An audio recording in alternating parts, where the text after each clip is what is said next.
humanitaire intégral doit être garanti et le droit international humanitaire doit être respecté au pied de la lettre.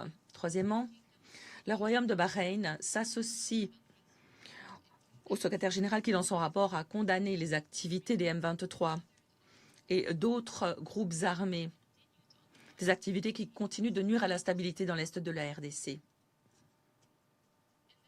Dans ce contexte, le rapport met en exergue la persistance des hostilités, l'escalade des violations contre les civils, notamment en lien avec des opérations militaires et au recours aux drones, qui confirment l'urgente nécessité de mettre un terme à cette escalade.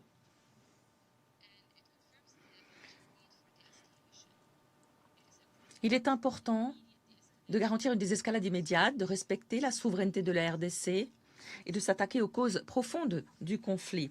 Qui plus est, nous accordons la plus haute importance à l'appui, au renforcement des efforts de désarmement, réintégration DDR, une étape essentielle sur la voie de la confiance et de la stabilité. Monsieur le Président, nous sommes convaincus qu'il ne saurait y avoir de solution militaire à la crise dans l'est de la RDC. Un dialogue politique sans exclusive reste le seul moyen de parvenir à une paix durable. Dans cet esprit, nous nous réjouissons de voir les efforts diplomatiques en cours aboutir à des résultats tangibles de nature à soulager les souffrances infligées au peuple congolais. Ainsi, nous soulignons que les principes fondamentaux, qui sont ceux de l'ordre international, à savoir le respect de la souveraineté des États, la protection des civils, doivent être respectés en tout temps, sans sélectivité. La crédibilité de l'ordre international se mesure non seulement à l'aune des principes que nous entérinons, mais aussi à l'aune de notre attachement à les respecter. Cette responsabilité est collective. L'inaction n'est pas une option. Fort de ces principes, nous soulignons que l'agression brutale de l'Iran contre le Royaume du Bahreïn et les États du Conseil de coopération du Golfe, au travers de tirs de missiles, d'attaques à l'aide de drones, prenant pour cible des civils, des infrastructures de nature civile, constitue une violation flagrante du droit international humanitaire et de la Charte des droits des Nations Unies. Ces attaques sapent le socle même de la stabilité dans la région. Le respect de la souveraineté de l'État, la protection des civils ne sont pas de simples options. Il s'agit d'une obligation juridique et morale incontournable. Une obligation qui doit être respectée en tout temps, quelle que soit la crise, que ce soit dans la région des Grands Lacs ou dans notre propre région. En conclusion, nous réitérons notre attachement d'airain à soutenir tous les efforts déployés à tous les niveaux afin de ramener la paix et la stabilité en RDC et dans la région des Grands Lacs, pour ainsi promouvoir la sécurité collective et préserver la dignité humaine partout. Je vous remercie, Monsieur le Président. Je remercie le Bahreïn pour son intervention et je donne la parole au Pakistan. Merci, Monsieur le Président. Nous sommes ravis de vous voir présider cette séance. Je souhaite aussi la bienvenue parmi nous aux représentants permanents du Rwanda. Monsieur le Président, à l'instar de mes collègues, je remercie la représentante spéciale adjointe pour son exposé. Nous remercions aussi le secrétaire général pour sa lettre en date du 27 février, ainsi que pour le dernier rapport en date sur la MONUSCO, qui pose une évaluation objective de l'évolution de la situation en RDC et du rôle de la mission à l'appui des arrangements de surveillance du cessez-le-feu. Le rapport souligne à la fois qu'il y a urgence à assurer la stabilité sur le terrain, ainsi que la pertinence de la MONUSCO en tant que force impartiale, capable d'étayer la paix et de faire avancer les efforts en matière de protection. Monsieur le Président, le Pakistan partage les préoccupations exprimées face à la détérioration constante des conditions de sécurité au nord et sud Kivu. En dépit des engagements contractés en vertu du cadre de Doha et des accords de Washington, les AFC, M23, poursuivent leur offensive, leur expansion territoriale. Cette tendance sape la confiance dans le processus de paix, les processus de paix, dirais-je, et complique encore la capacité de la MONUSCO à s'acquitter de son mandat.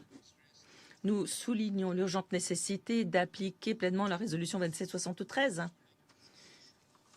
et notamment assurer la cessation des hostilités, le M23 de se retirer des zones qu'il contrôle et la souveraineté et l'intégrité territoriale de la RDC doivent être respectées. Le Pakistan a pris note des progrès réalisés dans le cadre de l'opérationnalisation du mécanisme de surveillance et de vérification du cessez-le-feu, notamment de l'accord autour du mandat du mécanisme conjoint de vérification élargi plus, ainsi que des préparatifs entrepris par la MONUSCO, tels que prévus dans la résolution 2808. Dans le même temps, il est clair qu'un cessez-le-feu véritable n'est pas encore d'actualité sur le terrain. Dans ce contexte, le secrétaire général soulignait une approche progressive basée sur l'état constaté. Nous convenons du fait que cette approche est prudente et nécessaire. Les conditions évoquées dans la lettre du secrétaire général, notamment en lien avec la liberté de circulation, l'accès aux infrastructures clés et la sûreté et la sécurité des casques bleus, sont des conditions sine qua non essentielles pour que la MONUSCO puisse assurer la surveillance du cessez-le-feu. La sûreté et la sécurité des casques bleus doivent demeurer au cœur de toute décision qui pourrait être prise à l'avenir en ce qui concerne la posture de la MONUSCO. Monsieur le Président, le rapport du secrétaire général souligne aussi les conséquences opérationnelles des plans d'urgence et des coupes opérées au sein de la mission totale. 2674 hommes et femmes, experts militaires, agents de police, personnel civil ont été rapatriés. Et sur les 11 500 effectifs approuvés par le Conseil, seuls 7 879 restent sur le terrain pour assurer la mise en œuvre du mandat. Ces réductions dans les effectifs à tous les niveaux, dans les capacités de surveillance, de renseignement, ont affecté négativement la mise en œuvre du mandat et nuisent à la sûreté et la sécurité des casques bleus. Nous nous demandons pourquoi cet aspect important n'a pas été mis en évidence dans l'exposé d'aujourd'hui. Nous pensons qu'il est impératif que toute responsabilité supplémentaire confiée à la MONUSCO, notamment d'éventuelles tâches de surveillance du cessez-le-feu, s'accompagne de ressources à la hauteur des besoins en personnel et autres pour assurer l'exécution du mandat en toute efficacité, en toute sécurité. Le Pakistan estime que la MONUSCO reste dans une position unique pour appuyer les efforts de stabilisation et assurer la protection des civils. L'expérience institutionnelle de la mission, sa portée institutionnelle, sa présence dans des centres de population clés est essentielle. Nous sommes donc tout disposés à envisager d'accorder à la MONUSCO un rôle accru, notamment au Sud Kivu, lorsque les conditions sur le terrain le permettront. Monsieur le Président, le Pakistan réaffirme son soutien aux efforts diplomatiques en cours, efforts visant à parvenir à une solution politique durable. Nous sommes conscients du rôle clé de l'Union africaine et de ses efforts de facilitation, et du rôle important du Qatar dans le cadre de Doha et des États-Unis au travers des accords de Washington, sans oublier l'envoyé spécial des Nations Unies pour la région des Grands Lacs. Toutes ces initiatives qui se renforcent mutuellement et qui sont ancrées dans le respect de la souveraineté et de l'intégrité territoriale de la RDC pourront, nous l'espère, ramener une paix durable et la stabilité à la région. Merci. Je remercie le représentant du Pakistan pour son intervention et je donne la parole à la représentante de la Colombie. Monsieur le Président, qu'il me soit permis de vous souhaiter la bienvenue à cette séance du Conseil de sécurité et de remercier la représentante spéciale adjointe, Viviane Van de Per, pour son rapport fort détaillé. La Colombie se félicite de la volonté de trouver une solution négociée au conflit en République démocratique du Congo, en respectant pleinement la souveraineté et l'intégrité territoriale de ce pays et en respectant les principes de non-ingérence, de relations de bon voisinage et de coopération régionale.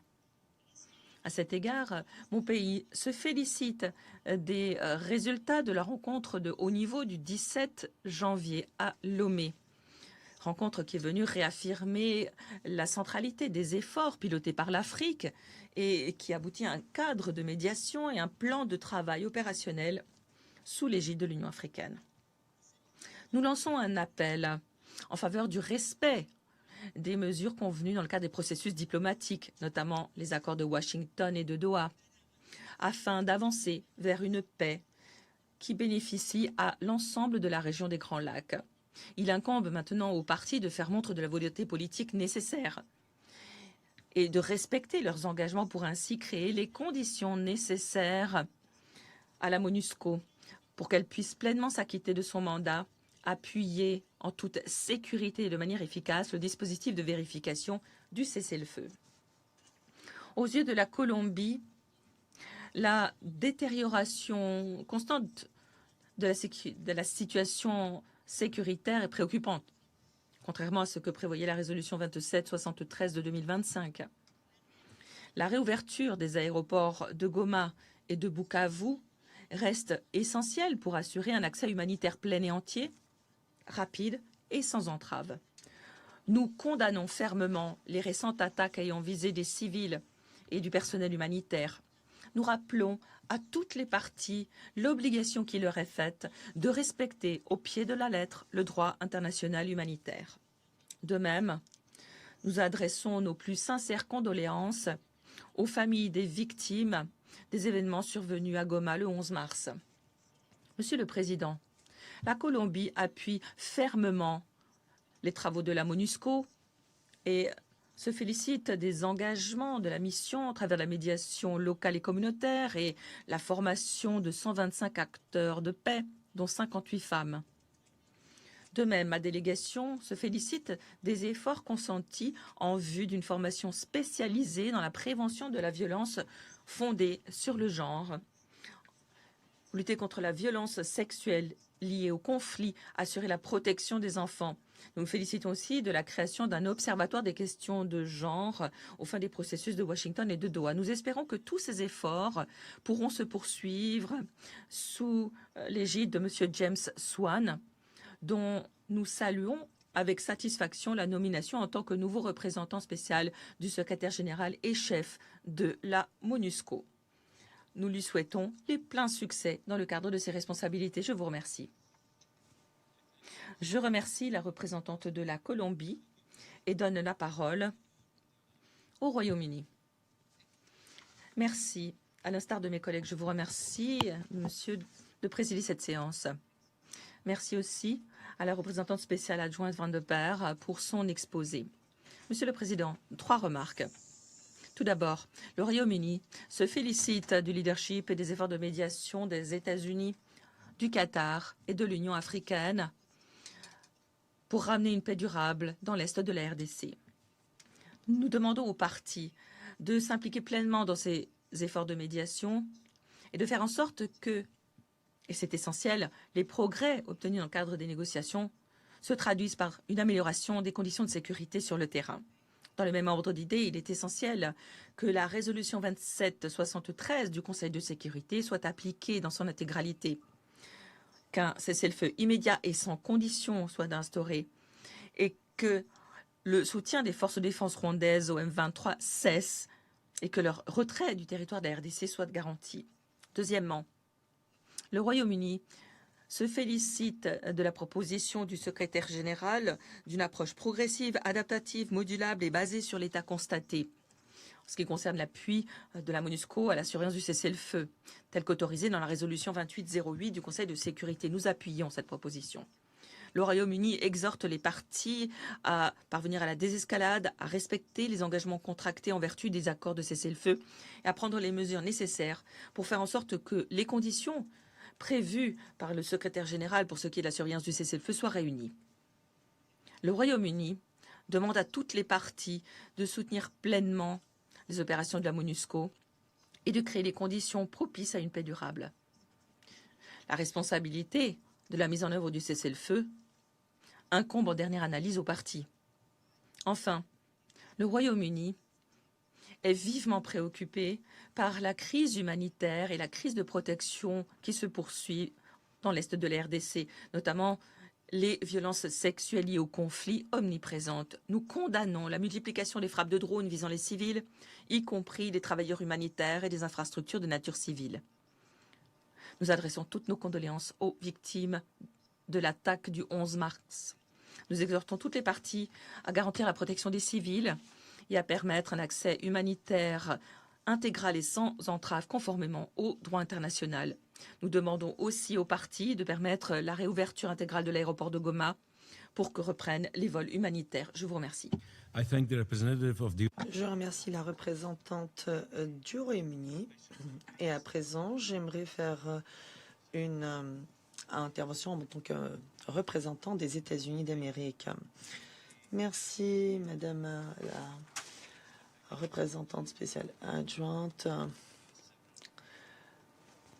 pour votre intervention et pour ce que vous faites à la tête de la MONUSCO par intérim depuis plusieurs mois.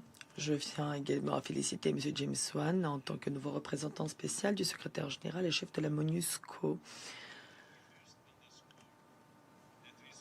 Mesdames et messieurs les membres du Conseil, j'aimerais d'abord souligner que le règlement du conflit dans l'Est de la RDC est une priorité absolue pour le président Trump et le secrétaire d'État Rubio. La situation dans la région a ouvert une nouvelle ère d'espoir et de possibilités. Les accords de Washington, signés le 4 décembre 2025 à l'Institut pour la paix Donald J. Trump, marquent en effet un revirement décisif, ouvrant ainsi la possibilité d'une coopération mutuellement bénéfique en tant que pilier de la paix. Des mécanismes de coordination de la sécurité pour régler les différends et suivre les progrès ont ainsi été établis.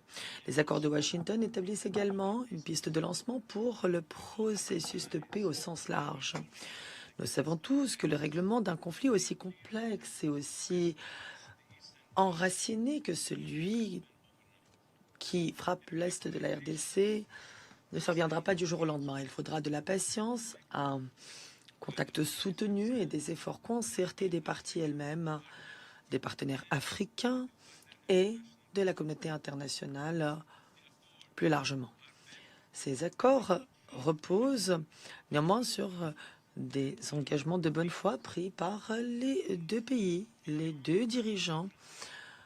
Ils affichent leur volonté d'aller au-delà de la confrontation pour que s'ouvre une ère marquée par la coopération et la stabilité pérenne.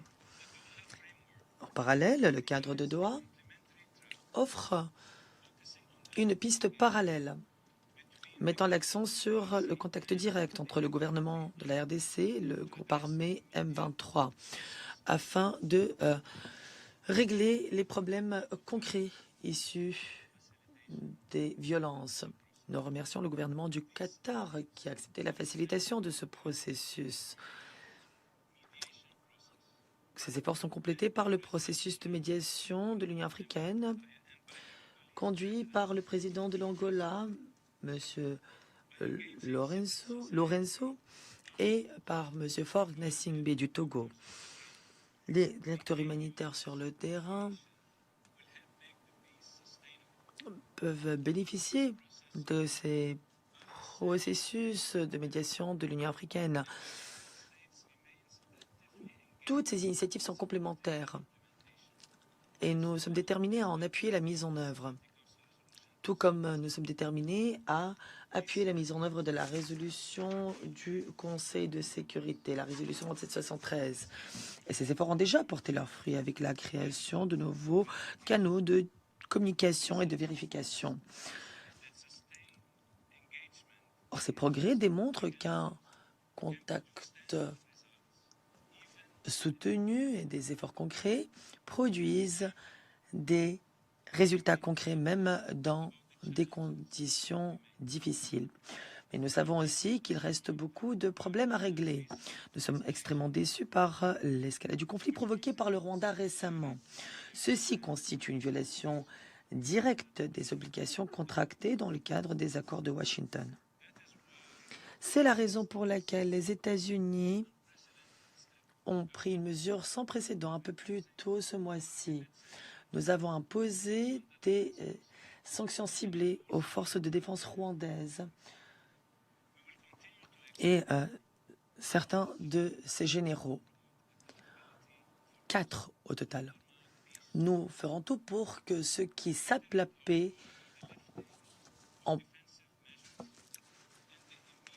assument les responsabilités de manière concrète. Nous appelons aujourd'hui au retrait immédiat des forces rwandaises du territoire de la République démocratique du Congo.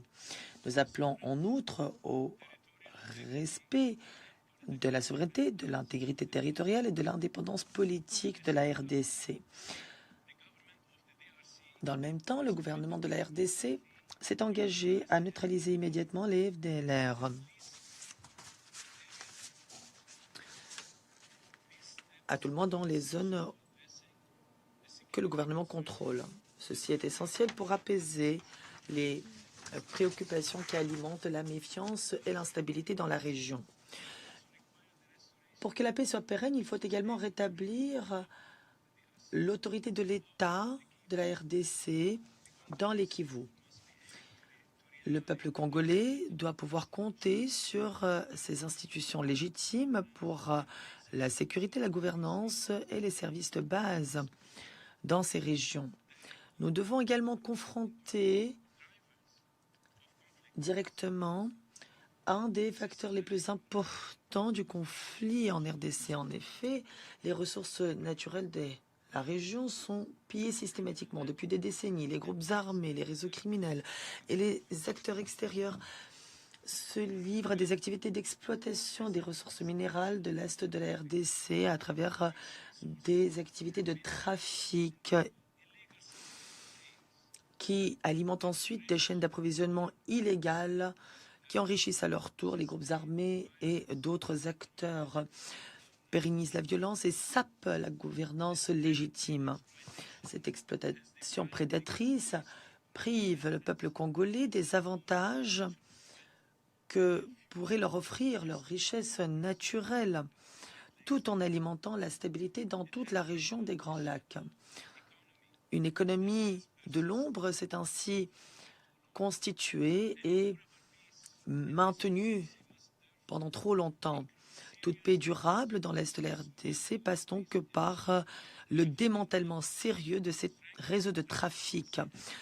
Il faut renforcer la transparence et l'exploitation responsable des ressources naturelles pour que ces richesses colossales du Congo bénéficient et profitent à son peuple. J'aimerais également présenter mes sincères condoléances aux familles proches de la ressortissante française tuée le 11 mars, ainsi qu'aux proches des civils tués dans cette attaque. Tous les acteurs armés, y compris les sociétés militaires privées, doivent cesser les attaques de drones contre des forces statiques ou en retrait ou dans les zones densément peuplées et urbaines. Les partis avancent dans la mise en œuvre de leurs engagements, mais la MONUSCO reste indispensable dans le contexte actuel. La MONUSCO, le mois dernier, a facilité en effet, avec la conférence internationale sur la région des Grands Lacs, une évaluation d'exploration à Uvira pour la surveillance du cessez-le-feu. La mission est disposée à étendre son rôle en matière de vérification et de surveillance du cessez-le-feu, comme l'indique le secrétaire général dans sa lettre du 27 février. Une expansion progressive aux fins de la surveillance du cessez-le-feu est tout à fait bienvenue. Toutefois, il incombe aux parties de créer les conditions propices à un tel dispositif en respectant leurs engagements. Ils doivent en effet respecter le cessez-le-feu en place depuis la déclaration du 19 juillet 2025, déclaration de principe conclue entre le gouvernement de la RDC et les M23. Chers collègues, si les défis à relever restent importants, les cadres actuellement en place offrent une voie réaliste et crédible pour une paix pérenne. Nous verrons à ce que les progrès se maintiennent et à ce que les espoirs du peuple congolais et de la région tout entière soient exaucés. Nous espérons que les acteurs de la région reconnaîtront l'application du président Trump dans ces processus. La Maison-Blanche continue de suivre de très près et avec attention l'évolution de la situation dans la région. Les États-Unis resteront un partenaire fiable pour la promotion de la paix, de la sécurité et de la stabilité en RDC, au Rwanda et dans toute la région des Grands Lacs. Je reprends à présent mes fonctions de président du Conseil. Et je donne la parole au Rwanda. Merci, Monsieur le Président. Et merci de votre présence. Merci également pour les efforts personnels que vous avez consentis dans ces processus de médiation. Je remercie également la représentante spéciale adjointe pour son exposé aujourd'hui. Merci. Nous félicitons M. Swan pour cette désignation à ce rôle. Il peut compter sur tout le soutien du Rwanda au cours de son mandat. Le Rwanda est favorable à un règlement pacifique de la situation dans l'Est de la RDC en s'attaquant en même temps aux causes profondes du conflit prolongé qui frappe la région.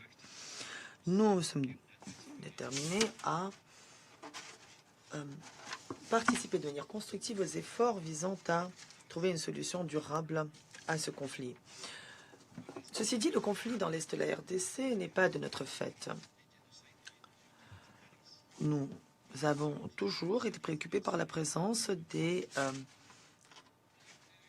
Forces démocratiques de libération du Rwanda, les FDLR, dont l'idéologie génocidaire se maintient et continue de se propager dans le débat public.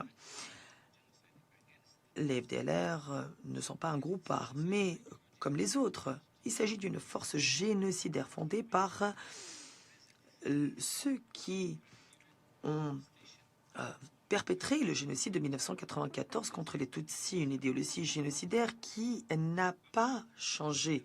Pour le Rwanda, cette menace reste donc omniprésente, eu égard au désastre qu'a connu notre pays causé par cette idéologie. Après 31 ans de débat dans cette salle sur les origines et les intentions de ces forces démocratiques de libération du Rwanda, comme ils seront appelés, il ne devrait y avoir aucune ambiguïté. Ce groupe a pour intention d'exterminer tout un peuple. Je serai donc très clair aujourd'hui. Faire face à la menace que représentent les FDLR est indispensable si nous voulons une solution crédible et pérenne au conflit dans l'Est de la RDC. Ce groupe doit être neutralisé, son idéologie et les moyens qu'il utilise pour l'approcher doivent être éliminés. Et quant à la situation plus largement que décrit le secrétaire général dans son rapport, il est clair qu'elle est due également à des dynamiques internes qui nécessitent donc des solutions issues d'initiatives conduites par les Congolais eux-mêmes.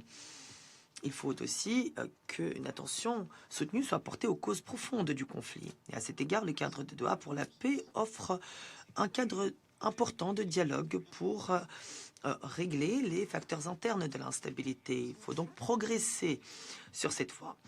Les progrès du processus de Doha doivent avancer en parallèle avec la mise en œuvre de la l'accord de paix de Washington. C'est essentiel si nous voulons que le cessez-le-feu soit durable et que les conditions soient propices à un règlement politique durable. C'est en effet grâce à ce processus de paix que les questions et problèmes historiques de longue date, notamment ceux touchant les groupes minoritaires, pourront être réglés de manière définitive. Il s'agit aussi de résoudre les problèmes persistants liés notamment au retour des réfugiés. Ce retour doit se faire en toute dignité. N'oublions pas que ces personnes se trouvent dans des camps depuis près de 3 décennies. Il est tout aussi important que les partenaires appuyant ces processus apportent leur pierre à l'édifice. Le succès de ces efforts dépend en effet de la poursuite des contacts, mais ces contacts doivent être impartiaux et reposer sur des faits vérifiables, des éléments de preuve aussi. Les décisions et les actions menées dans le contexte de ce processus de paix doivent renforcer la crédibilité des dits processus, de manière à ce que les parties continuent de respecter ces engagements. Les mécanismes d'appui et d'application doivent s'appliquer de manière juste et égale. En d'autres termes, ces mécanismes non seulement doivent être mis en œuvre en garantissant l'égalité, ils doivent aussi être perçus comme impartiaux. Le Rwanda reste également préoccupé par les souffrances infligées aux populations civiles dans l'est de la RDC. Le rapport du secrétaire général en témoigne. Des attaques à l'aide de drones se sont intensifiées. Comme le note le rapport, ces attaques ont déjà entraîné de nombreuses pertes parmi les civils, dont la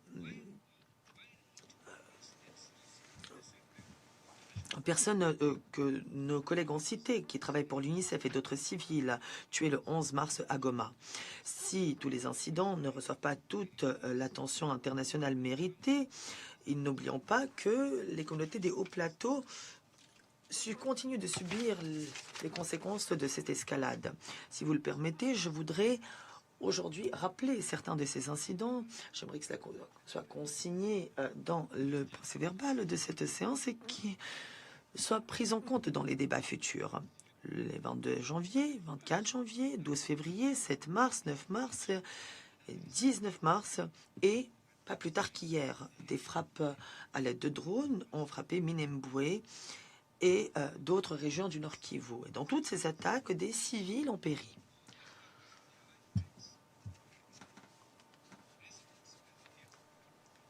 Ces résidents ne pouvaient pas fuir ces attaques. J'espère que cela sera pris en considération. Ces dates sont importantes, les dates que j'ai citées. Je voudrais pour conclure réaffirmer l'attachement du Rwanda à la mise en œuvre de l'accord de paix de Washington et son soutien au cadre de Doha pour la paix.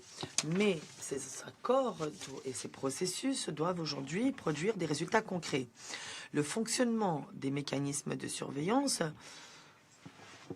doit être effectif si nous voulons bâtir des relations de confiance et appuyer la pleine mise en œuvre des engagements pris.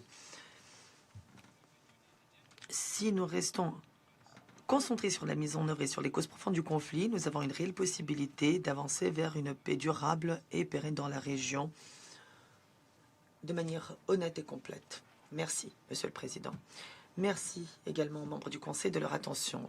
Je remercie le représentant du Rwanda et je donne la parole au représentant de la RDC, République démocratique du Congo. Merci beaucoup, Monsieur le Président. La République démocratique du Congo salue votre présence, Monsieur Massad Boulos, conseiller principal aux affaires africaines et arabes du président Trump, et remercie Madame Viviane Van de Peer, représentante spéciale adjointe pour la protection et les opérations au sein de la mission des Nations Unies pour la stabilisation en République démocratique du Congo pour son exposé. Nous saisissons également cette occasion pour rendre hommage au personnel de la MONUSCO qui continue d'accomplir son mandat dans des conditions particulièrement difficiles et dangereuses. Permettez-moi également, au nom de mon gouvernement, d'adresser mes condoléances les plus sincères à la France, aux Nations Unies, à la grande famille humanitaire ainsi qu'aux familles biologiques de 4 personnes fauchées dans l'incident du 11 mars 2026. Il s'agit notamment de Madame Karine Bisset, ressortissante française, cadre de l'UNICEF, qui a dédié sa vie au service de l'humanité, ainsi que de 3 autres citoyens congolais. Mon gouvernement suit de très près la situation. Des vérifications sont en cours afin d'apporter la lumière sur les circonstances exactes ayant conduit à cette tragédie survenue à Goma, une ville actuellement sous contrôle du M23, appuyé par le Rwanda. Pour la République démocratique du Congo, la protection des populations civiles et du personnel humanitaire demeure une priorité constante. Monsieur le Président, je n'aurais pas souhaité intervenir à ce stade, surtout après la prise de position de A3 dont nous faisons partie, mais entendre la déclaration du représentant du Rwanda, je me sens obligé de dire quelque chose au titre national.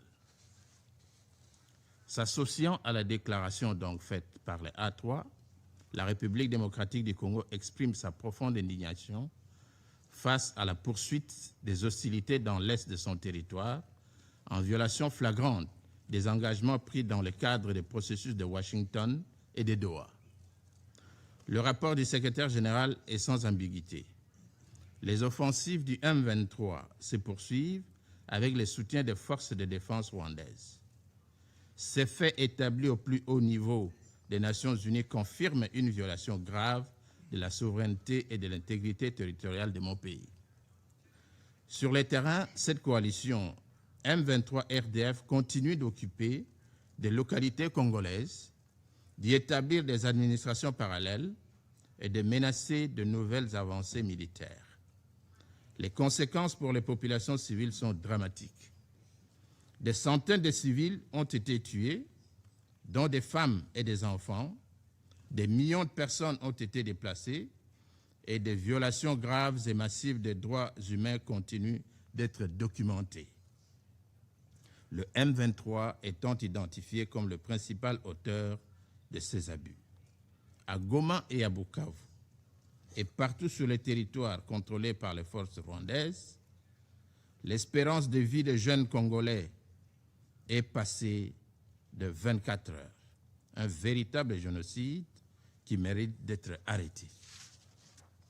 Ces actes ne peuvent être relativisés. Ils ne constituent pas de simples incidents, mais de violations graves du droit international et une atteinte directe à l'autorité du Conseil de sécurité.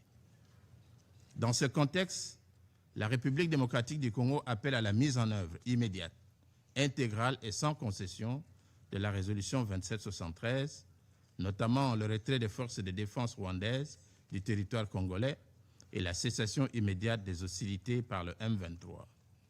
Le respect des décisions du Conseil de sécurité ne saurait être optionnel. La République démocratique du Congo tient à réaffirmer l'importance centrale de la MONUSCO comme pilier de la protection des civils et de la stabilisation. Dans la phase actuelle, son rôle dans l'architecture du cessez-le-feu est déterminant.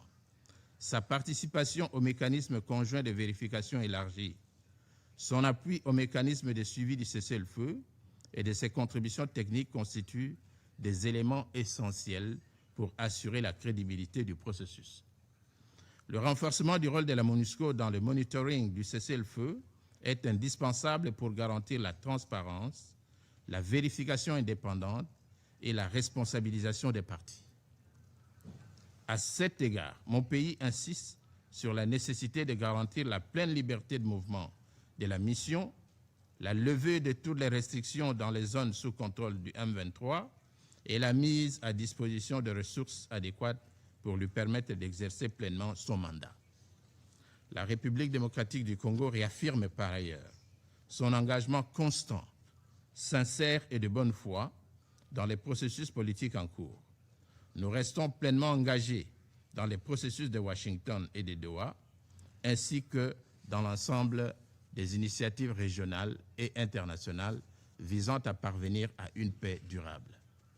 Nous réitérons notre adhésion pleine et entière à la médiation conduite par l'Union africaine qui demeure essentielle dans la recherche d'une solution politique. À cet égard, nous saluons le rôle du médiateur de l'Union africaine, félicitons le médiateur togolais pour ses efforts soutenus, ainsi que l'ensemble des facilitateurs et partenaires engagés, notamment l'Union africaine, les États-Unis, le Qatar et les organisations régionales. Nous appelons à redoubler d'efforts, à renforcer la coordination entre les différentes initiatives et à maintenir une pression constante sur les partis qui persistent à violer leurs engagements. La République démocratique du Congo prend également note avec satisfaction des mesures adoptées par certains partenaires internationaux, notamment l'Union européenne et les États-Unis, à travers des sanctions visant des responsables impliqués dans la déstabilisation de la région. Ces mesures constituent un signal important et doivent être renforcées afin de mettre fin à l'impunité. Monsieur le Président, la République démocratique du Congo réaffirme son droit légitime à restaurer pleinement son autorité sur l'ensemble de son territoire.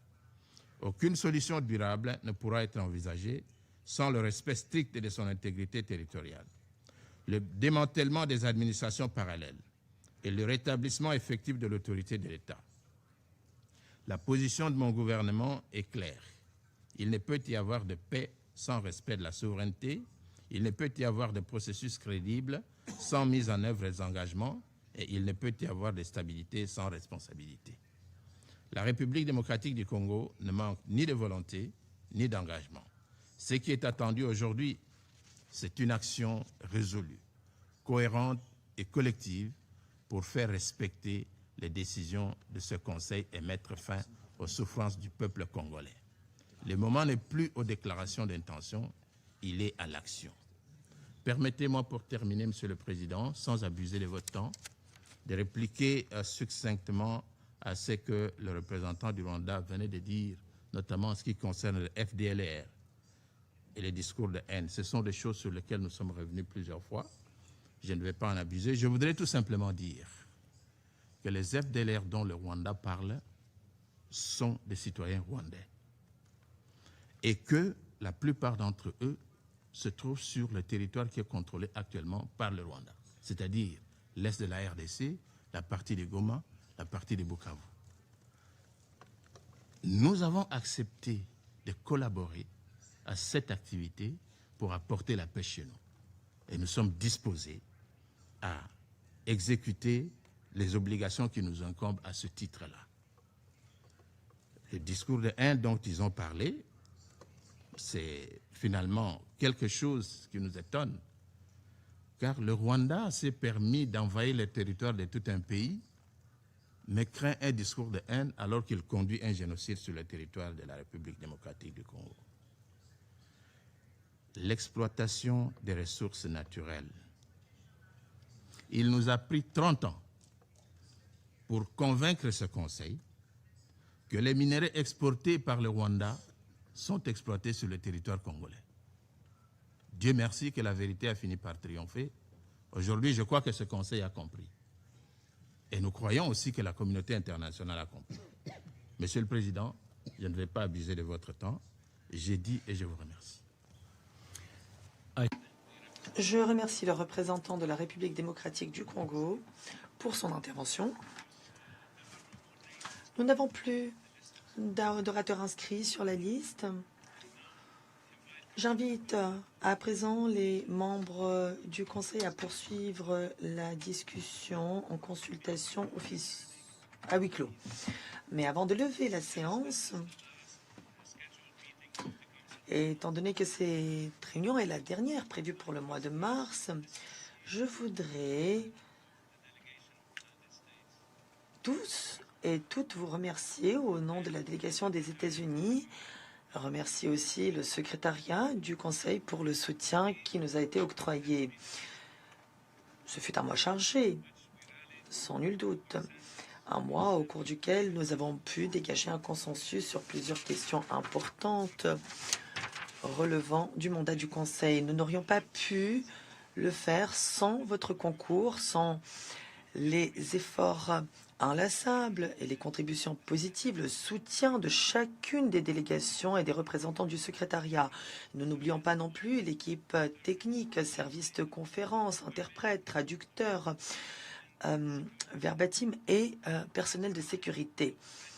Alors que notre présidence touche à sa fin, je pense pouvoir m'exprimer au nom de tous les membres du Conseil pour souhaiter à la délégation de Bahreïn les pleins succès pour le mois d'avril. Merci, la séance est levée.